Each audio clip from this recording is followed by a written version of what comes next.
story you are about to hear is true. The names have been changed to protect the innocent.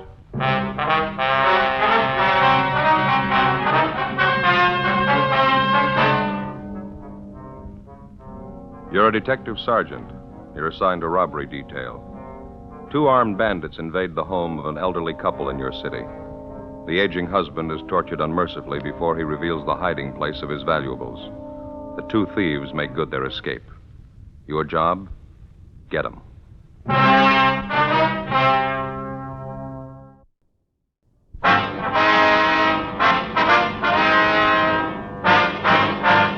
Dragnet, the documented drama of an actual crime. For the next 30 minutes, in cooperation with the Los Angeles Police Department, you will travel step by step on the side of the law through an actual case transcribed from official police files. From beginning to end, from crime to punishment, Dragnet is the story of your police force in action. It was Saturday, October 3rd. It was hot in Los Angeles. We were working the day watch out of robbery detail. My partner's Ben Romero. The boss is Harry Didion, captain of robbery. My name's Friday. It was 11:38 p.m. when I got to Georgia Street Receiving Hospital, room 5, treatment room. Joe? Hi, how's it going, Ben? We're not going to be able to talk to him any more tonight. Doctor said maybe late tomorrow morning. How's the old man making out? He's resting a lot better. Doctor gave him a sedative. Old fellow sure had a rough time.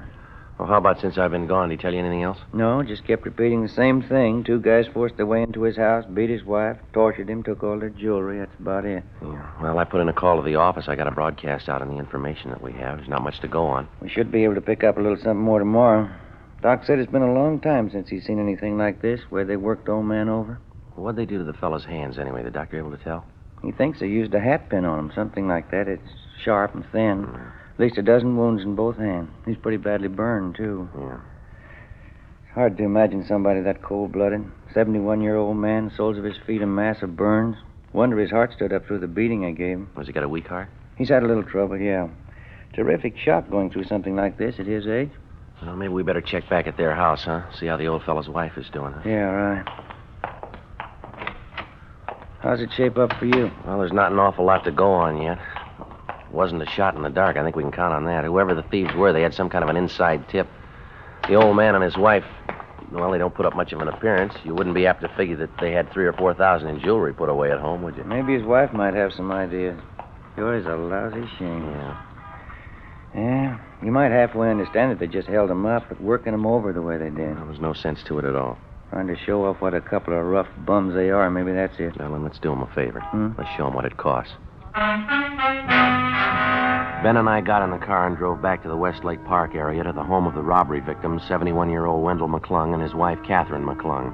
It was a 1-story wooden frame building, gray shingled, a typical modest 4-room bungalow. The men from Unit 31R who'd answered the robbery call were still there, standing by. Another pair of men from robbery detail, Powers and Gonzalez, were checking the neighborhood for possible leads on the suspects. Inside the house, Ben and I found Mrs. McClung propped up in an easy chair in the living room. She was a small, chubby woman, gray-haired, looked to be in her 50s. We assured her her husband's condition wasn't critical. Outside of a small bruise on her forehead and a case of nervous upset, she seemed to be all right. In recounting the story of the holdup, Mrs. McClung told us the 2 bandits rang the front doorbell and forced their way into the house at gunpoint shortly before 8 o'clock that night. How about the color of their hair, ma'am? Their weight and the height? No, I hardly saw a thing. Just that one look at them when they first pushed their way in. Well, how was that, Davy? Blindfold you? Guess they might just as well have. You see, when they started to hit Wendell, my husband Wendell, knock him down, I went after them, and one of them slapped me right across my face and knocked my glasses off. I see. I reached out to find them, but before I did, I guess one of those gangsters stepped on them. $35 glasses, broke both of the lenses, just ruined the frames. Now, look at that. Of course, I can't see a thing without them, and that's why I say I might as well have been blindfolded. And you didn't have a chance to notice what kind of clothes they had on and what they looked like at all? No, they weren't shabby, I know that. Pretty well dressed, if memory serves. Both of them in dark suits. If only they wouldn't have broken my glasses. How about their voices, Miss McClung? Anything unusual about the way they talked? Anything that they might have said? Miss McClung? No, I was just thinking. One's name was Sam, I remember that. The other one had sort of an accent of some kind, maybe from the Midwest or maybe Texas, one of those funny people. Funny people? How do you mean, ma'am? Well, you know, something like a cowboy or a farmer, that funny kind of talk. I see. Well, I guess I really should be inside fixing you men a cup of tea. Maybe if you'd just help me up That's here. all right, ma'am. You just sit there. When my sister Dolly gets here, it shouldn't be too long. I'll have her fix something. There's no need to bother, ma'am. We'd like to have you tell us this if you can. Did your husband do anything at all to provoke the two men? I mean, did he call out for help or try to get to a phone, anything like that? It was the jewelry we had, Wendell and I, just those few pieces. The two men seemed to know all about it, just as if they had a list of the things. That's all. Yes. When they first came in, they took my engagement ring and old brooch that belonged to my mother I was wearing.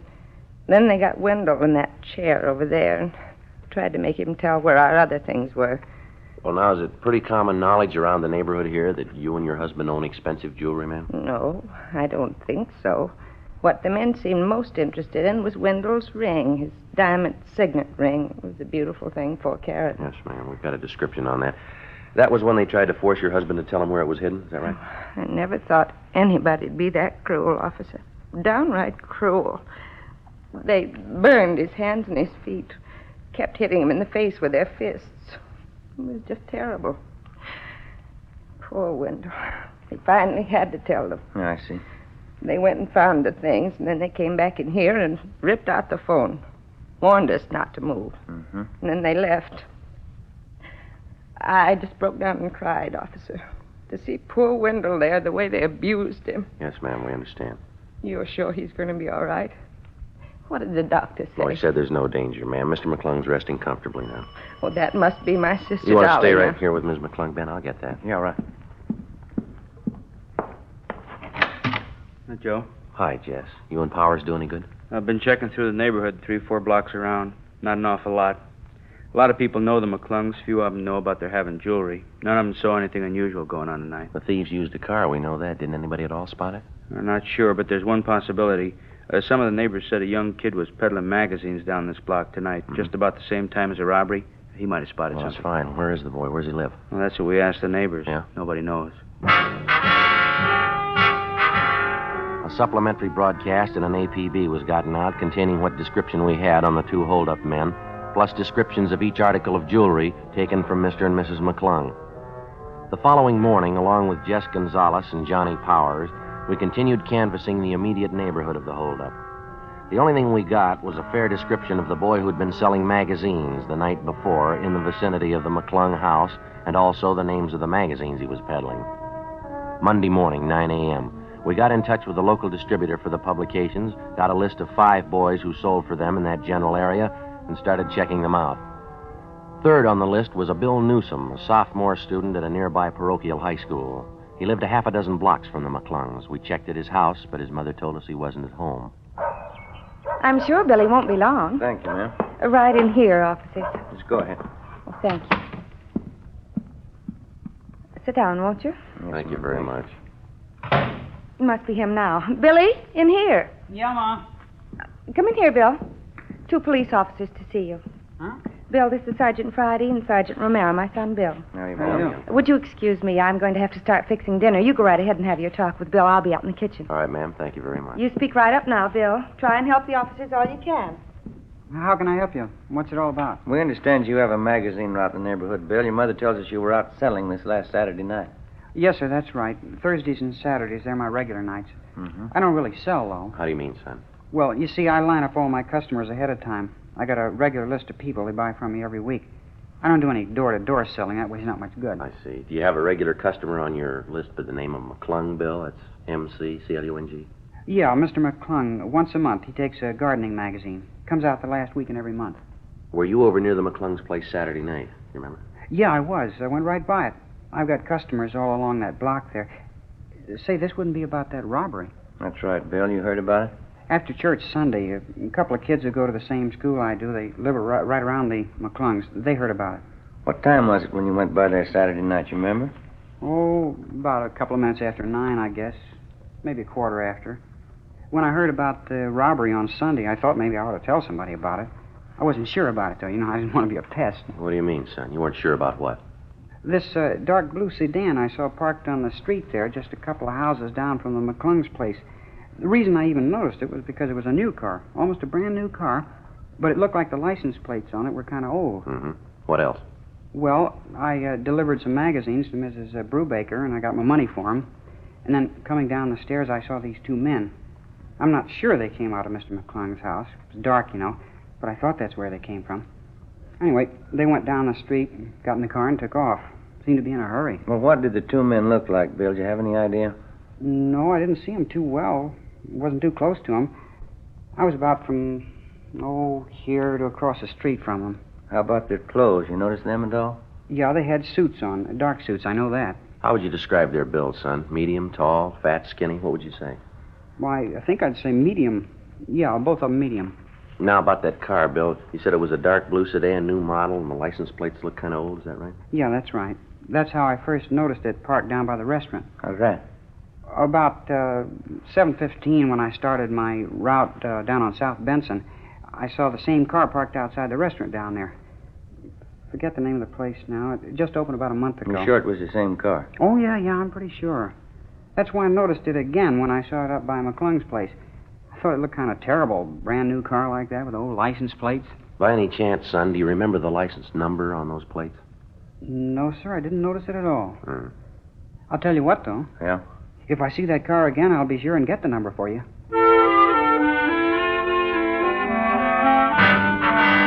Before we left the home of 16-year-old Bill Newsom, we got a complete description of the car which he'd seen parked near the McClung's home on the night of the robbery. He told us it was a 1950 Hudson, four-door sedan, dark blue, white sidewall tires. We relayed the information downtown to robbery detail.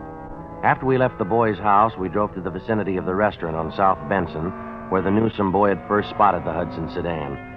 After making the rounds of several bars and coffee counters in the area, we started checking at the restaurant. It was newly opened, just as the boy had described it, full of glass brick and fancy modern stonework. The main bar was situated just off the lobby, set apart from the main dining room. We interviewed the head bartender, and he thought he remembered serving two customers, answering the general description of the hold-up men on the previous Saturday night. Not a bad-looking pair. They're in a little early, around 7:15, 7:30. They seem to be all right. Do you remember what they looked like at all? No, I didn't notice them that much, officer. Can you give us some general idea? They're on the young side, I guess. Not more than 28, 30. One of them talked like a Midwesterner, I think. You know, maybe Arkansas, Texas, someplace like that. Well, could you give us any idea what they were wearing? Would you remember both that? had suits on, dark suits. One had on a gray hat, and that's about all I remember. The reason I can place them at all is because Saturday was a pretty slow night at the bar. There's a new place here, you know. It takes a little time to cultivate a trade. Well, did these two men stop for dinner here? Do you remember that? No. They sat right here at the bar and had a couple of beers, and then they left. No dinner. Did you wait on them, sir? Yes, sir, I did. I served them both a bottle of beer, imported Dutch beer. Do you serve quite a bit of that imported beer, do you? No, not here, no. It's mostly cocktail trade. These two fellows are the only ones I remember asking for. Well, do you remember if the two men handled the beer bottles at all? They handled them? Well, I mean, did you pour it? I filled up their glasses and set the bottle down. I guess they did handle them. They emptied the bottle. I see. They'd almost have to, wouldn't they? Would you still have those two bottles on hand? Let's see. Yeah, I guess I would. They don't pick up the empties till sometime around the middle of the week. We'd like to take a look at them if you don't mind. Oh, sure thing. You guys just want to follow me down the bar here? It's in the storeroom just in back. All right, let's go. It's right back here, officer. Fine. Let's see. Yeah, they're right over here. There you go. Holland label. Only ones in the whole case. The same two I served those fellas. Yeah, I see. What do you think? Fingerprints? Maybe. And as soon as you get the fingerprints, you can pick them up, can't you? Yeah, when we find the men they belong to. Monday, 6 p.m. We called Leighton Fingerprints, and they came out to check the evidence. First, they obtained a set of the bartender's fingerprints to serve as a basis for comparison. Then they dusted each of the empty beer bottles carefully. After the various sets of prints were lifted off the bottles, the men went back to the office to run the sets through, classify their findings, and then turn them over to R&I for further checking. While they worked on it, Ben and I ducked out and had a sandwich and a bowl of soup for dinner. 7:25 p.m. We got back to the city hall.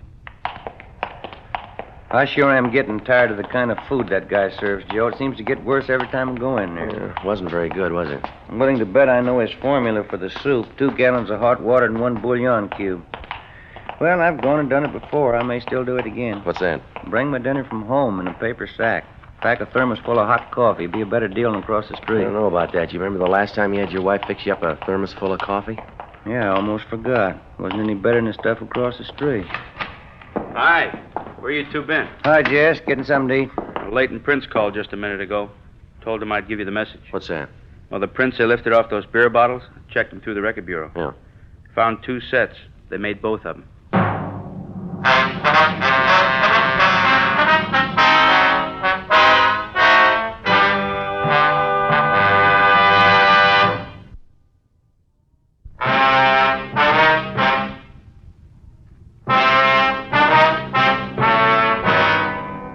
October 5th, Saturday, 7:40 p.m. The 2 sets of fingerprints which had been lifted from the empty beer bottles were checked through R&I and identified as those belonging to 2 known criminals. The first was Henry Vincent Moss, WMA, 29 years old. He'd served 2 terms in the county jail for burglary and grand theft auto, and 1 term in San Quentin for robbery. The second was Ernest Robert Windsor, WMA, 28 years old. His home was listed as Little Rock, Arkansas, where he'd twice been convicted on charges of first-degree burglary and served time at the Arkansas State Penitentiary. We pulled the packages on both of the men, checked the last known addresses, but failed to locate either of them. To double-check their identification, we showed mugshots of Windsor and Moss to the robbery and torture victims, Mr. and Mrs. McClung. They gave positive identification of both men. So did the bartender at the restaurant where they'd stopped for the beer. We got out a broadcast and an all-points bulletin on them immediately. We began the routine legwork, checking with all the friends, relatives, and associates who were listed on the mama sheet in each suspect's package. As usual, it was a long, monotonous haul. One of the persons listed as fairly close to Ernest Windsor was an aunt of his, a Mrs. Marie Rolfe, whom we located at her home in the Echo Park district. No, I haven't seen Ernest in almost a year, Sergeant. What is it you want him for? I'd like to talk to you about it a few minutes, Mrs. Rolfe, if you don't mind. I don't know how I can help you. You can come in for a minute if you want. I've got to go out and do some errands pretty soon, though. It's all right, ma'am. Thank you. Right in here. Sit down if you want. Thank you very much. Just got finished taking care of my little children here, giving them nice, clean cages. Good singers. They all canaries, ma'am? Oh, yes. Oscar and Ethel, that's these 2 here. They're both genuine rollers. Their grandfolks came from Germany. Beautiful singers. Wonderful company. Yes, ma'am. My others are pretty, too. They're only choppers, though. Ma'am? Choppers.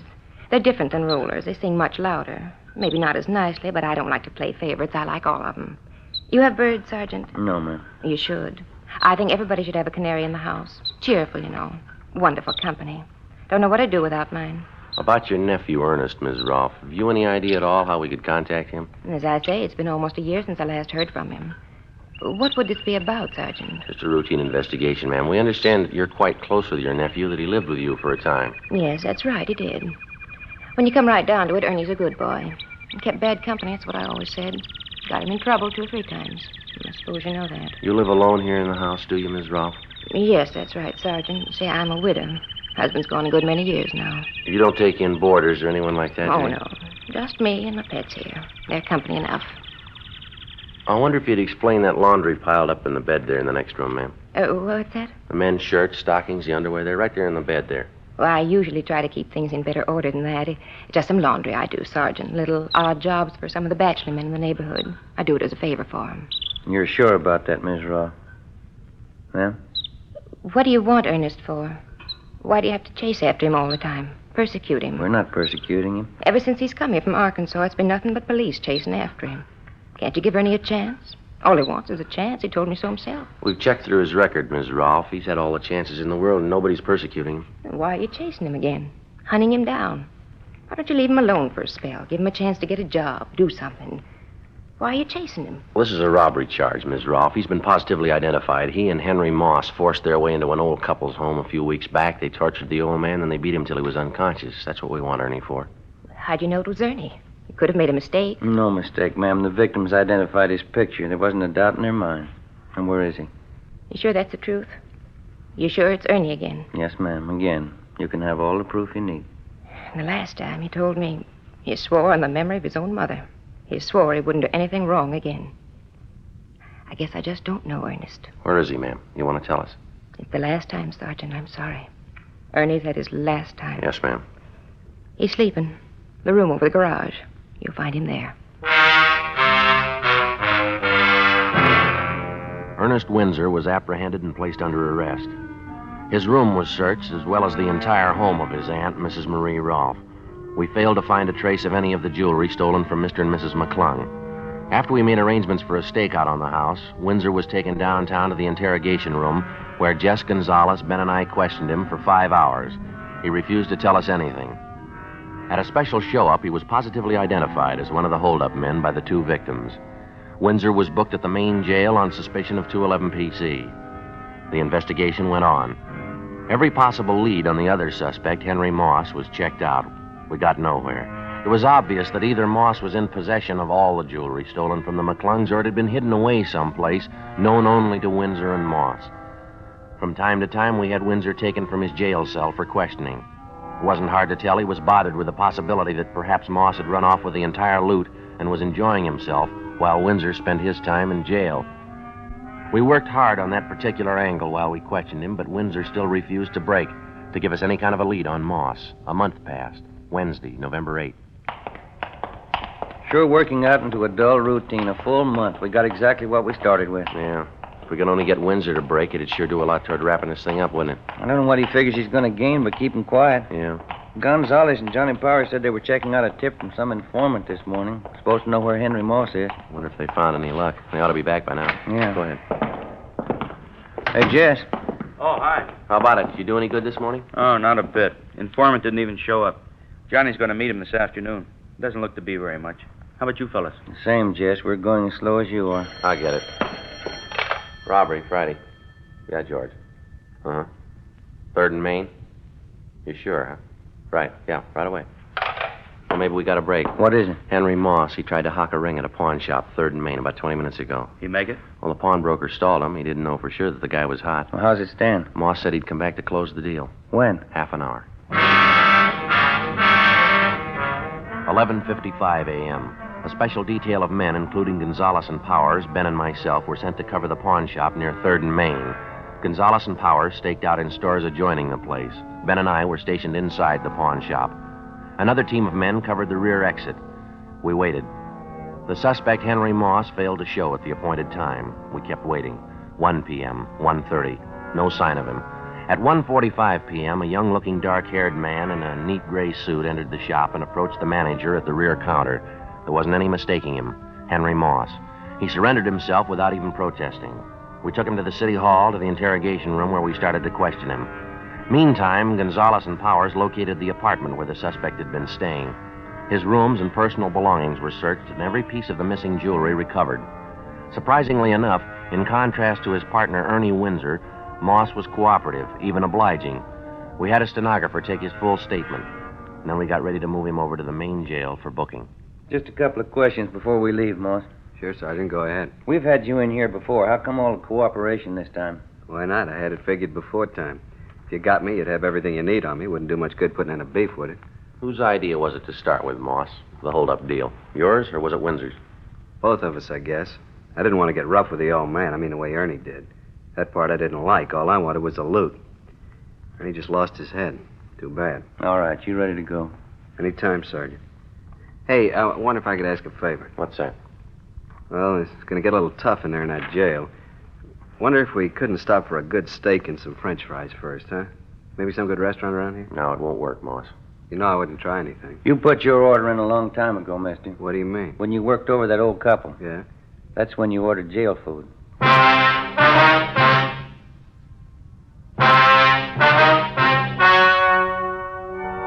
The story you have just heard was true. The names were changed to protect the innocent. On March 2nd, trial was held in Superior Court, Department 88, City and County of Los Angeles, State of California. In a moment, the results of that trial.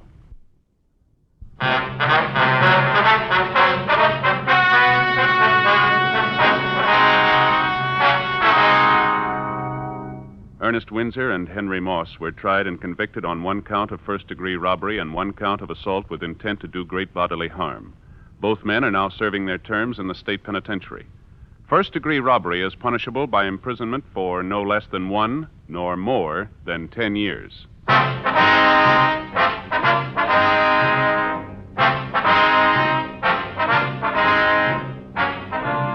You have just heard Dragnet, a series of authentic cases from official files. Technical advice comes from the Office of Chief of Police W.H. Parker, Los Angeles Police Department.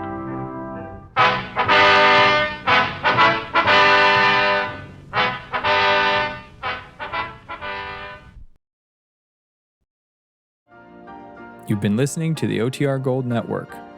Find more classic radio at otrgold.com.